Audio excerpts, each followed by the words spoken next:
Bonjour, bienvenue à vous sur la chaîne Biggie Challenge, qui est une chaîne africaine qui défend les intérêts de l'Afrique, qui défend la souveraineté de l'Afrique, la liberté de l'Afrique et la dignité de l'Afrique, dans l'optique d'obtenir un mieux-être. Nous avons droit d'obtenir ce mieux-être.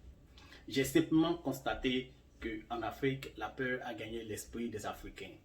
La peur ne fait que nous dominer. Nous sommes entrés dans une autre forme de peur que l'on appelle la peur bleue, qui est la pire des formes qui paralyse tout un peuple. Les dirigeants africains assoiffés de pouvoir utilisent la peur comme outil de contrôle et de soumission. Savoir faire peur à son peuple est le point de départ de tous ceux qui ont comme pour objectif de tout contrôler.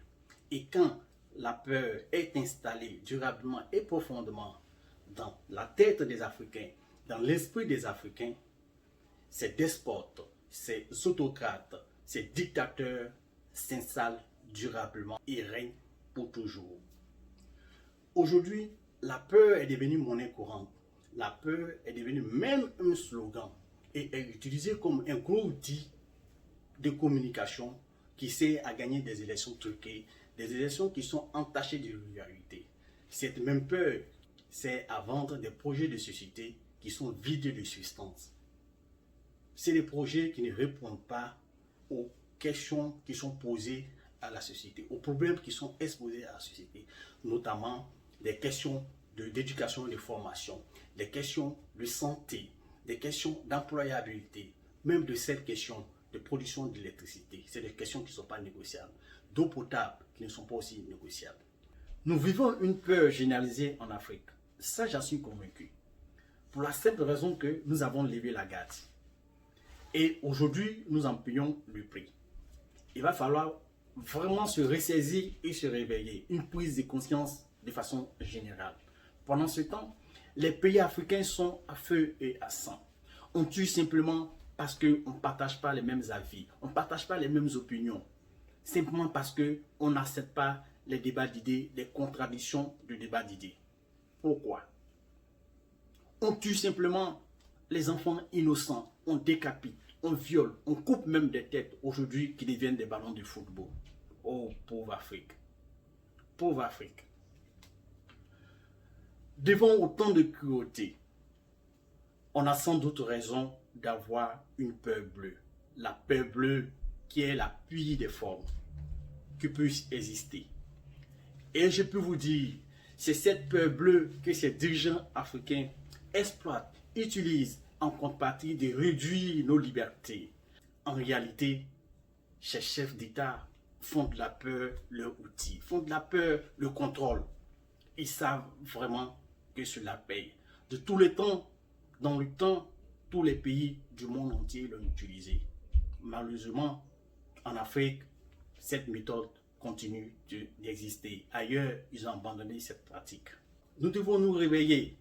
Lorsque nous sommes en face de la peur, cette peur s'est transformée en une peur bleue qui prend la forme d'une énorme crainte, d'une menace aussi grandissante, d'un danger aussi grandissant. Nous sommes face à deux choses. La première, soit de fuir cette peur, et la deuxième, soit de la combattre. Si nous fuyons cette peur, en réalité, nous déplaçons le problème. Nous ne serons pas libres de penser, nous ne sommes pas libres d'exprimer nos opinions, nous ne sommes pas libres de dire non ou de dire oui. Si par contre, nous décidons résolument, fermement, de prendre l'engagement sur nous, de combattre cette peur et d'aller jusqu'au bout, nous allons trouver la liberté. Et nous allons avoir cette liberté. Réveillons-nous et utilisons tout le courage que nous pouvons pour vaincre cette peur, la peur bleue qui aujourd'hui paralyse la mentalité des Africains. Il est temps que nous nous réveillons. Ces dirigeants africains ont beau régner. Ces despotes, ces autocrates, ces tyrans ont beau régner. Ils finissent toujours par tomber. Ils oublient qu'en agissant de la sorte, ici la branche sur laquelle ils sont assis et ils tombent lourdement. Suivez juste cette vidéo qui montre comment est-ce que ces dirigeants vont chuter.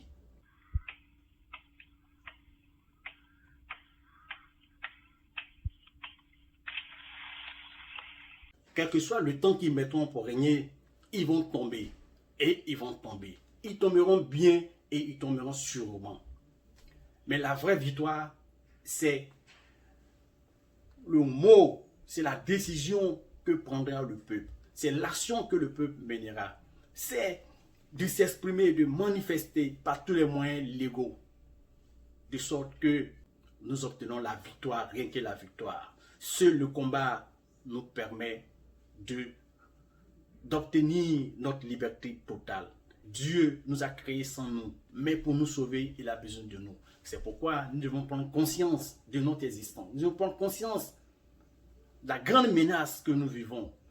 Merci et vive l'Afrique libre, vive l'Afrique souveraine, vive l'Afrique digne, vive l'Afrique pour un bien-être meilleur. Merci à tous. Ce qui est